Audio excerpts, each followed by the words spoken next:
Hey there, I'm Scott, and this is Tangents. Well, recorded one of these yesterday, and it actually ended up at the end going pretty well. Like I felt good about it, but the first like 20 minutes of it were so rough. I almost want to just edit it or something, but I'm gonna put it out because I was pretty happy with like the last 40 minutes or so. Um, but today I just wanted to do another one because something else came up, and this is something. It's not like this is usually the genesis of things like this. It's not like I saw something one time and then that prompted it.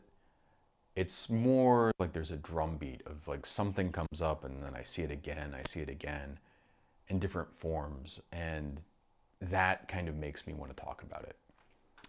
And the specific thing that brought this up this time doesn't really matter, but I talked to a lot of people about sort of bias. There's a whole there's the whole concept of fake news, giant air quotes, fake news, popularized by Trump, and then there's the reality of journalistic malpractice.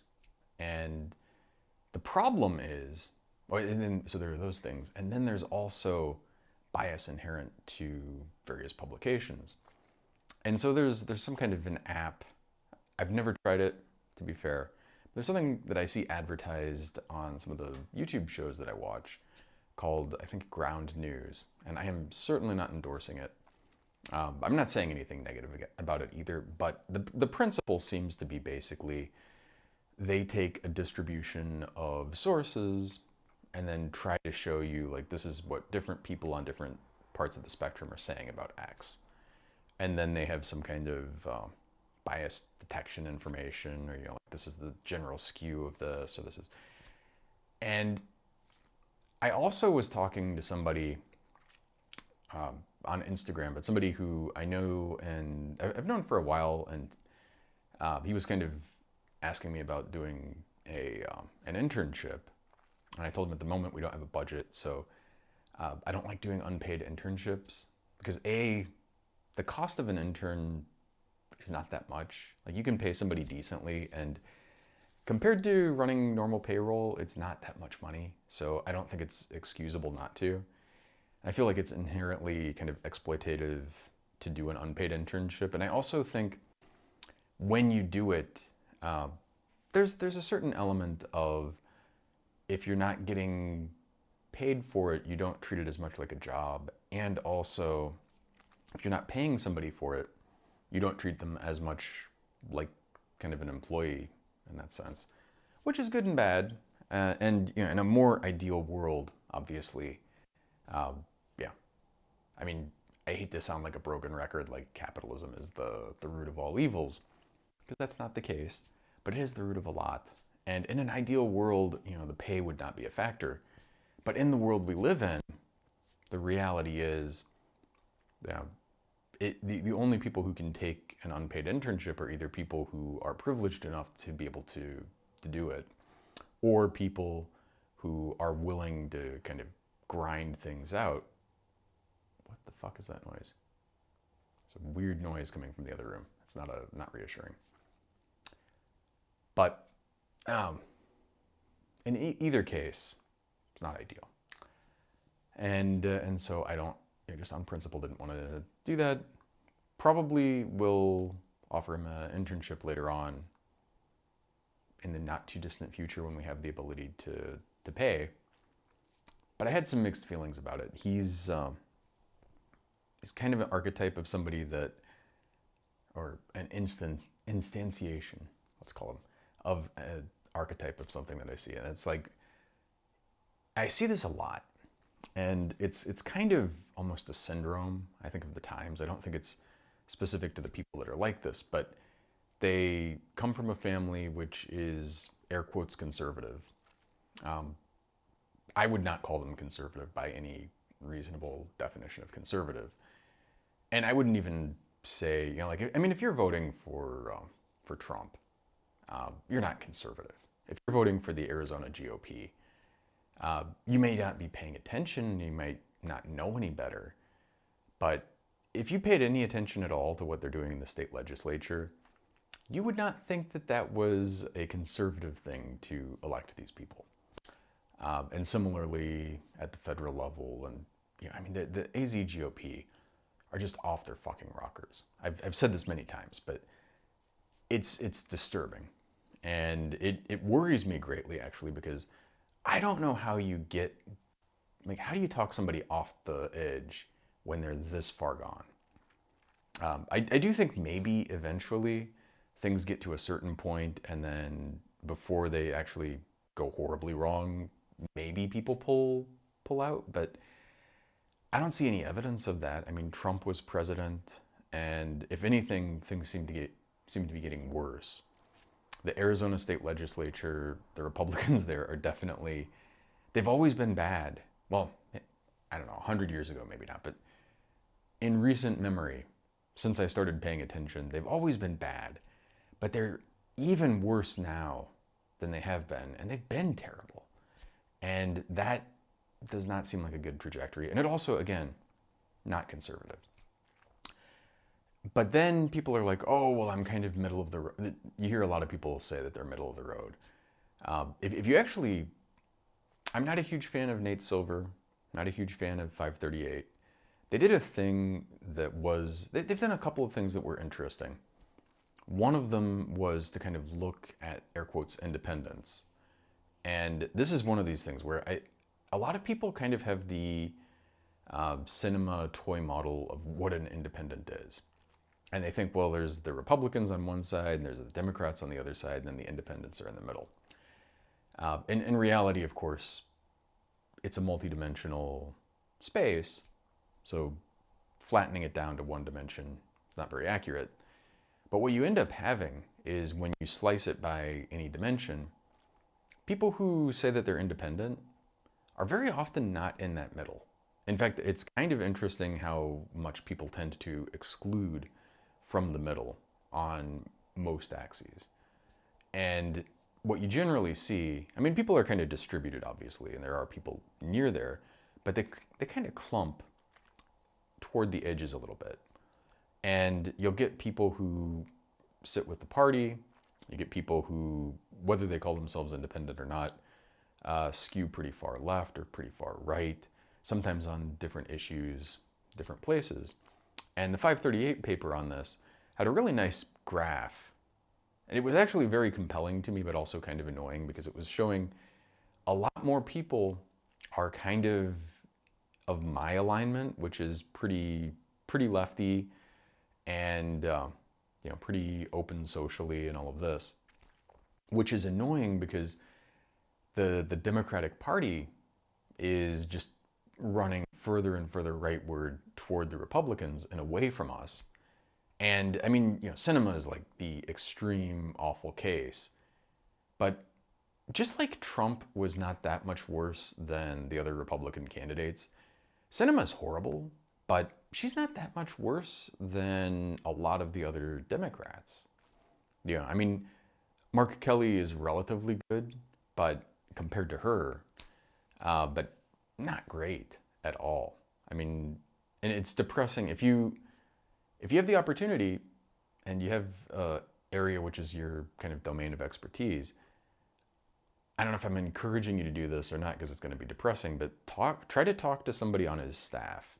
Or when I say his, I mean, it could be any of these people, but try to talk to somebody on their staff about something you know about, and it is depressing. I mean, I talked to somebody there about healthcare, and there's so much of the just party line stuff. Again, it's not reflected, it's not based on evidence, it's not grounded in reality. It's just like the party has decided for various reasons that this is the story, and people just regurgitate the same stuff over and over again without really any consideration. So again, you get the people that claim they're middle of the road. In reality, if you polled them on different issues, they'd probably not be in the middle. In fact, what I should do is send this guy not that the political compass is great, but I would guess that he's not as dead center as he imagines. and some things that he's talked about also kind of made me think probably skews a little bit, probably a little bit to the right, but who knows? You know, it's interesting how many people, when they take the political compass thing, end up being kind of like left libertarian, um, which is depressing also because just like the Democrats are chasing this imaginary middle, Libertarian Party is mostly right libertarians. And there's a whole group of people, I know a lot of them, who skew pretty far left, and they also are pro liberty. You know, it's kind of a. And of course, there's the thing where, like, in the abstract, these are your ideals, and then when you actually get to the real situations, people have different ideas about things. But because things are so skewed that way, it just it, I mean, it's kind of like an Overton window thing where people lump themselves and others into boxes, and the boxes are limited by their pre-existing ideas and notions of where you can be. This is the same reason why you get all these people on the right and left who talk about liberals, and you know, the thing that's annoying about that is, like, in pretty much any other country, if you said you're a liberal, you're right of center.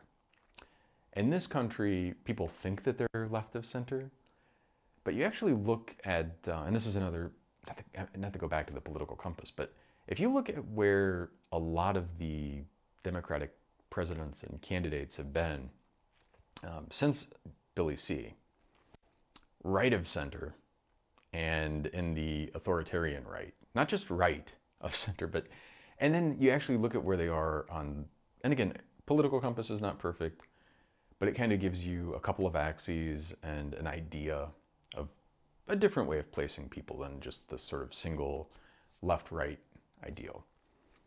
And on this, you'll see, like, Obama, right of center, authoritarian. Hillary, right of center, authoritarian. And the funny thing is, you know, sure, Trump is extreme, but Obama, Clinton, both of the Clintons, are not that far from W. Not that far from Herbert Walker, you know? It's depressing, again, how all of these people are over here. Bernie is down with me in the sort of left and libertarian area, which, you know, there are reasons I like him. There are reasons I don't like him because, you know, like, I know he's doing political calculation and he's thinking, like, the best way to make things work well is just to keep going with this fucking, you know, status quo, creepy Uncle Joe, but it's depressing.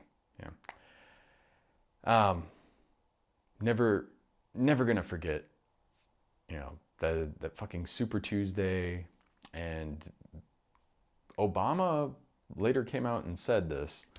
So this is not like a conspiracy theory, and I know I've said it before, but the whole accelerating the end game, which you can Google accelerating end game Obama, and it's not like you're gonna find some crazy rando on YouTube talking about it. I mean, you will, but you'll find it in the New York Times and Politico and The Hill and a bunch of publications, which are reasonably sane. You know, they're not that far out there. Just like if you look up Hillary and the Pied Piper thing, you'll find that. And, you know, these things, obviously you don't know anything with confidence that's absolute, but it seems that these are real things that happened. They seem very compelling to me, and it's really depressing. It's really depressing that Hillary elevated Trump because she thought, oh, we could totally beat him. In fact, he'd be easy to beat. This is the thing that gets to me, because these are people, like, they're playing chess and they're convinced that they're grandmasters because they won tic-tac-toe a few times. And, like, that's the level of strategy that they're able to manage. But they're trying to do this, like, 10-dimensional chess thing. And they're not good at it. And they won't learn that they're not good at it. Like, to me, if you elevated Trump and then he won, what you should do is go, like, you have such a broken idea of how things work that maybe you should sit this one out. Maybe you should just kind of like step back, and instead they double down. And this is good. And it also, it doesn't help that we have the um, campaign industrial complex, which is it's again a thing where you have this whole industry, billions of dollars a year industry, which is running elections and doing all of these things. And this industry goes on whether they win or lose. The people in this industry, they don't really face performance-based consequences, right? They're not measured on success because even if you executed everything perfectly, your campaign could still lose. Or if you do everything terribly, your campaign could still win. So people have baked into the system this kind of like lack of tests. There's lack of any ability to discern whether someone is genuinely good at something or not, which is not good. It leads to, and then it's the circular thing. It's the reason why I am inundated continuously with like ActBlue emails, because, and not just ActBlue, but these handful of companies are in this and they're making a shit ton of money, and they make a shit ton of money whether their candidates win or lose. They make a shit ton of money pretty much no matter what. And all of the candidates go to them because everybody else is using them. And it's like this horrible, vicious circle.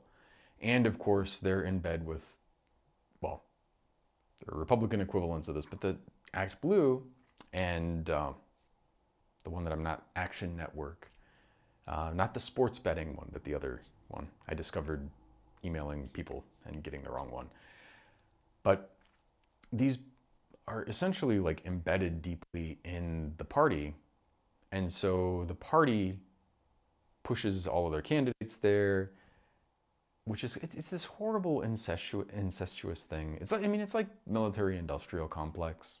The people who are in these companies are embedded deeply, except here, the difference is that those are not like lobbying and running campaigns as their job. These people are running these things as their fucking job. And they have their massive insights, which are stupid most of the time. And so anyway, that's one of the things that's a massive problem. It's just money in politics, which goes back to the whole capitalism thing. It's kind of funny. Like, and again, there are things that are not so terrible about it. And it's not the only cause of everything, but it is remarkable how many things are intertwined with money and the pursuit of profit and maximizing revenue and all of this kind of stuff. So anyway, these, I'm gonna, since I mentioned The Hill and Politico and all of these, one of the things that this guy mentioned to me, one of his interests, was trying to de-skew or understand, like, what are the biases, and then figuring out what the ground truth is from the biased sources and blah, blah, blah. There are a couple of, the reason that I'm bringing this up and the reason I wanted to talk about it is I get that. I understand why you would want to do that. I understand you're like, oh, I mean, I'm going to say this very sarcastically. Please do not cut it out of context and have me say it, but the air quotes liberal New York Times or NPR or whoever, who, if you actually look at their political skew, is right of center in both cases, which is depressing as fuck. I mean, the fucking, it's an interesting thing. It's almost a trick, like a magic trick. But you have Trump criticizing them, and they're reinforcing him. You have the Koch brothers massively investing in NPR and in PBS. They might have once had a kind of like a lefty skew, but no longer. And the problem is that people kind of have followed with them. The same way that the Republicans have gone over the deep end, and they're, just like zombies saying, oh, conservative, conservative. And they're like fucking Christo-fascist extremists. Nothing close to conservative about them. And they talk about freedoms and liberties and all this. And we care about the Constitution, but only the Second Amendment. Like fuck the Fourth Amendment. They might care about the Third Amendment because it never comes up, but they don't give they care about the First Amendment, except they want to burn books. They want to block any kind of discussion of actual history. They, it's just ridiculous, honestly. And anyway, the problem with trying, and whether it's this ground news thing or anything else where you're trying to take this sample and deskew it, is that the sample, it's not just that individual points are systematically biased. So, I mean, you could imagine you have a bunch of sensors and they're measuring something. Doesn't matter what it is, temperature. And this sensor I know runs a little hot. No matter what the actual temperature, this one is like 1.5 degrees too high. This one runs a little cold. It's like 0.5 degrees too cold, with some kind of distribution around that. And let's just pretend that it's a Gaussian distribution, like it's a nice normal distribution. Under those assumptions, you could, in principle, if you have a random sampling of them, deskew everything and figure out what the ground truth is based on that sampling. And you could even do that if the sampling is non-uniform and you understand how it's not uniform. And you can even do that if the error on these is fairly large and maybe even non-Gaussian a little bit, non-normal noise. Which is interesting because there's a whole slew of work that's been done, starting back with like Kalman filters, and then it's gone a long way since then. But these systems that basically allow you to do almost magic with very noisy, incomplete sensor data. And also, I mean, you're not just, like a Kalman filter doesn't just let you measure a value. It lets you measure the full state of the system as long as you have certain, like you meet certain criteria where you're able to actually observe the system. There are limitations to that, but if you understand kind of the dynamics of the system and you're able to get enough information to observe it, you can infer like the position, the momentum, or the velocity, depending on what you're trying to get, maybe even the acceleration, and you're just measuring one of those.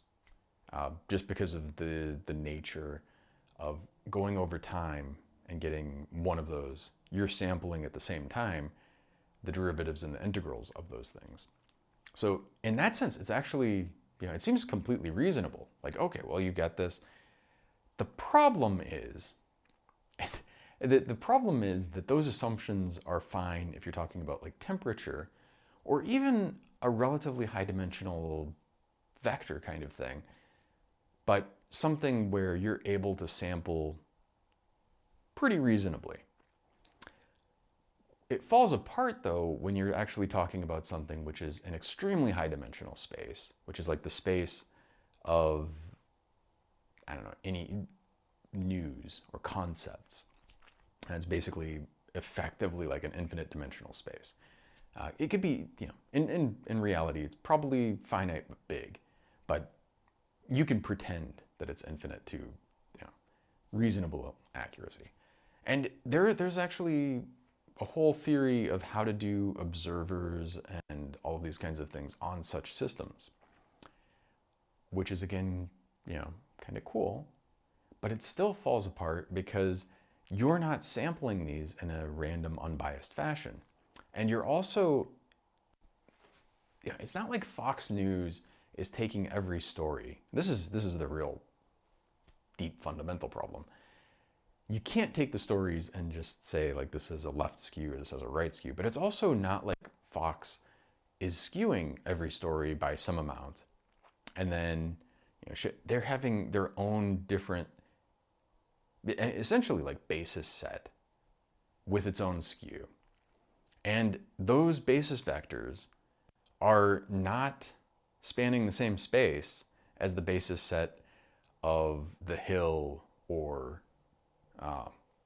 Politico or New York Times or the Wall Street Journal or whoever you want to take.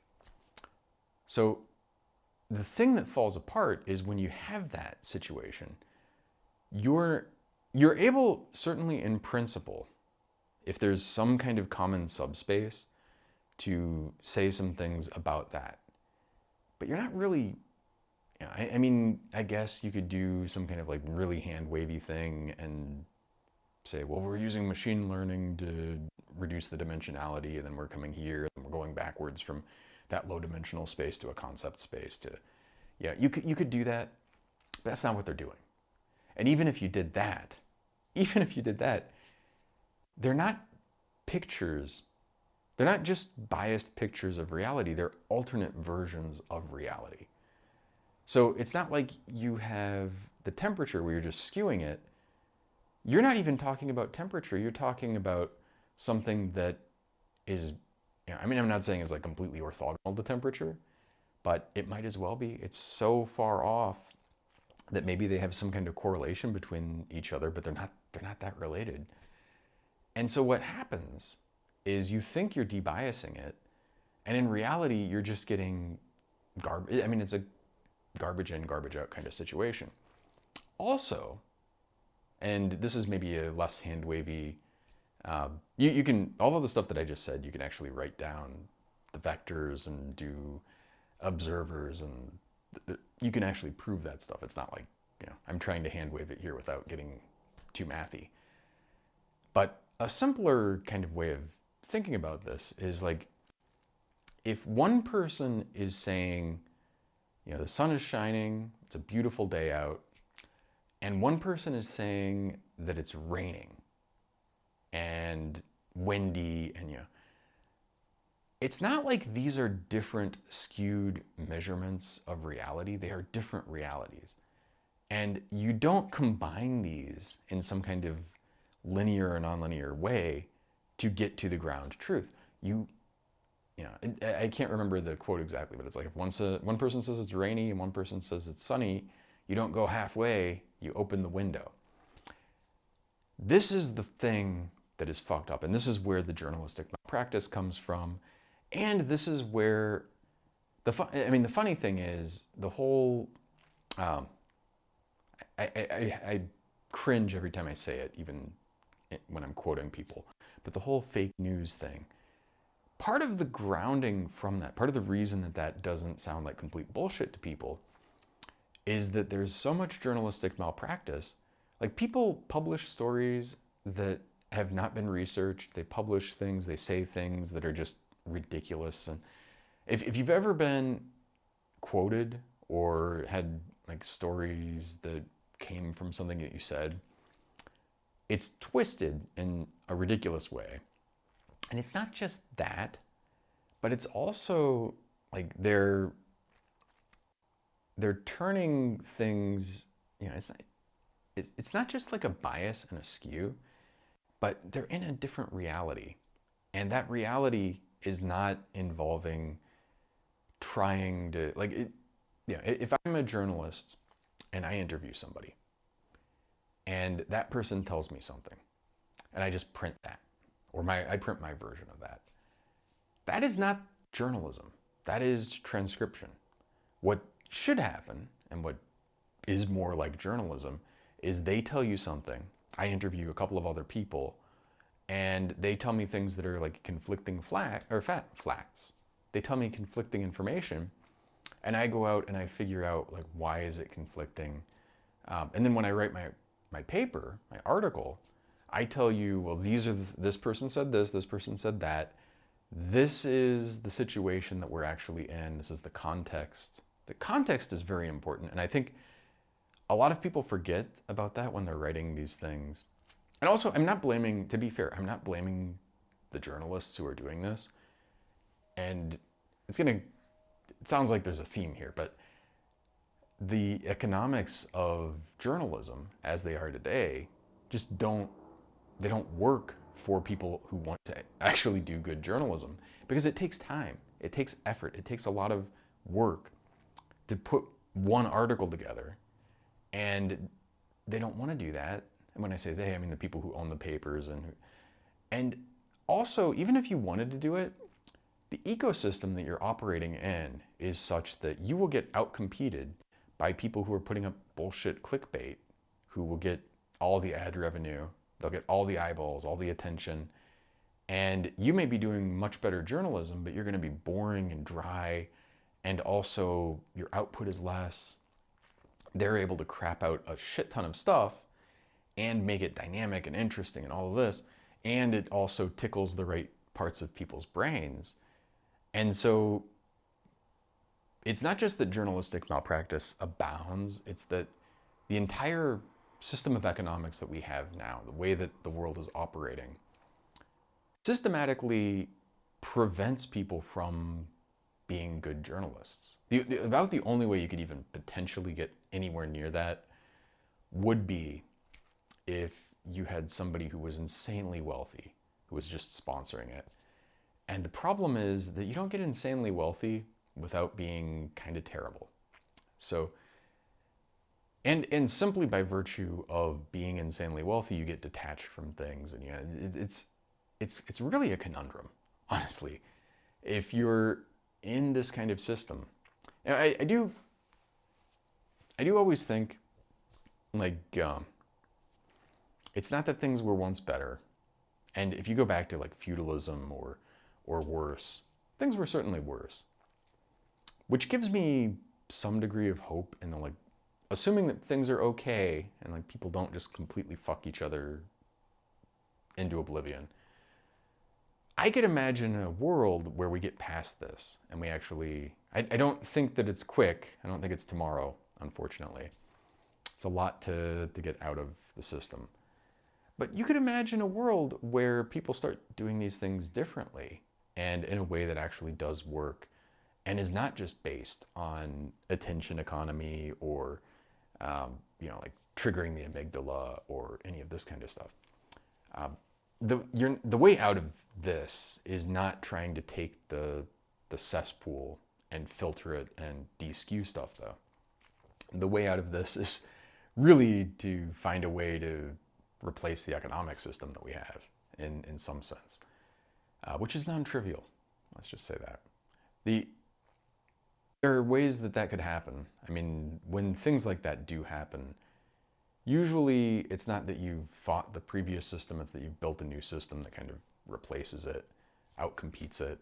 And there's always the concept of singularity in technology, but singularities, and this is not an original idea of mine, but singularities happen a lot. It's not like a single event that happens at some point in the future. And certainly, like, if you did have a genuine, like, artificial superintelligence, that would change things in a way that you would have trouble predicting. But we have a lot of different things that have been past singularities. We have the printing press going from being able to have some kind of currency versus bartering. It leads to a whole slew of effects that you couldn't predict before. There are a lot of things. You can just keep going. Like radio, when it first came out, was revolutionary in this way. I mean, you think about, like, up until then, up until not that far out of my, I'm not saying I'm as old as Marconi, but not that far out of my lifetime compared to human civilization. And people, if they were fighting a war, they couldn't talk to people that you couldn't see, or they had to do some kind of like signaling in line of sight and bounce in that way. So it's pretty limited. Now you can actually talk to somebody on the other side of the planet. You can see, you think about it's like situational awareness. If there was fog, like the fog of war, you had no fucking clue. And before aviation, just the recon for that kind of stuff was impossible. I hate going into war here, but it's an annoying thing that there's so much of technology that kind of is wrapped up in warfare. And then there's so many ways to think of, like, improvements in technology help you there. Obviously, there are other impacts, but it's just the one that was the most obvious, which probably says something about me, but it's also the situation we're in and the history of how these things came about. So when you have something like that that revolutionizes things, and I think, it doesn't necessarily have to be a technological thing. It can be purely conceptual. It could be something as simple as, like, just everybody, like something that you are able to communicate to people and then kind of go like, aha, that actually makes sense. And changes their perspective. It changes the way. And I suspect, like, I'm not even putting out a solicitation for that. I suspect that that's kind of in the ether as it is now. It, I do think we're kind of on the cusp of something. I certainly know, like, a lot of things seem teed up to have something like this want to happen. The concern is, of course, that when there is something like this, there's destabilization. Um, it can work out well, relatively speaking. I mean, you think about George Washington, as horrible of a person as he was, he didn't become an emperor. And in the history of revolutions, that's an exceptional thing. I mean, he could have very easily decided to be the king or the emperor of the United States, and we would have had a different history. And people wanted him to do that, which is. And if you look at, again, like most of the time, you would not get somebody who would do that. You'd get somebody who, even if they started out not wanting to do that, they'd kind of fall into it and not push back. It took active effort, which, nudged us forward in some sense. Obviously, not nearly enough, but it's very concerning to me because I can imagine, like, you destabilize things, and it's very easy to imagine somebody who's, or when I say somebody, I mean like a group of people probably, who are right-wing extremists who have a lot of guns and all of this, and they've been planning, and I would imagine they would be positioned to take things over. Now, you could imagine also, like, if things fell apart, you could get kind of like to more of a socialist utopia or something else that people haven't even thought about. It's certainly possible, but it's a risk. It's one of the things that I get when I see people who are accelerationists. I feel like these people have not considered things very well, because things can go very badly. I mean, even if, I'm going to go to fiction, but in the Star Trek future, they had a nuclear war, and then they had the post-nuclear terror, which was a really bad time. And then things kind of like started sorting themselves out, and then they had first contact, and that set humanity on a path that ended up becoming pretty egalitarian and utopian, relatively speaking. Not perfect, of course, but it could just as easily go a different way. And it's almost just luck of the draw. And also, I mean, this is another thing. I get really annoyed. I follow a lot of people who are politically pretty aligned with me, but then they're like, oh, if you're a leftist, you want, all of these right-wing nut jobs are getting guns, so you should get a gun too. And it's like, I do get you. I'm even almost there with you. But the problem is, if you're paying these companies, who are the people who comprise the NRA, you're giving them money and making them wealthier. You're probably not going to use your gun in your imaginary revolution, but you are going to fund fucking racists and horrible people. That doesn't seem that appealing to me. I'm a little weird that way. So anyway, don't fall into the trap of thinking you can just debias things. And really, I mean, I think the thing is, I'm just thinking about ground news. The whole story is the person who came up with it is like a NASA engineer, and then they're, blah, blah. And yeah, I get that, and I get the reason why someone might think that you could do that. But the problem is, you're making a generalization from one kind of a thing. It's the same thing that gets people with, like, objectivism. You have this toy model, and in your mind, you can tell a story. I think it's ridiculous, but people tell themselves a story where they're like, well, if you just had a totally free market and you didn't let people manipulate it, then everything would be utopian. It's ridiculous. There's zero evidence, and there's a lot of evidence against that, but that's what people think. People have these toy models and they get obsessed with them. And then they're like, oh, well, we're just going to take the news and we're going to de-skew it. Like fucking hell you are. I don't even care if you have like the best language model in the world and the best, um, like even a generally artificial intelligence system. You're not going to take that and get to that.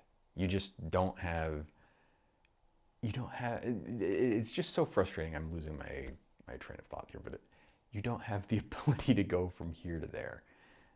Which is not to say you couldn't, if you really had a GAI, you could have it do journalism and do research and do all of this kind of stuff and maybe get there.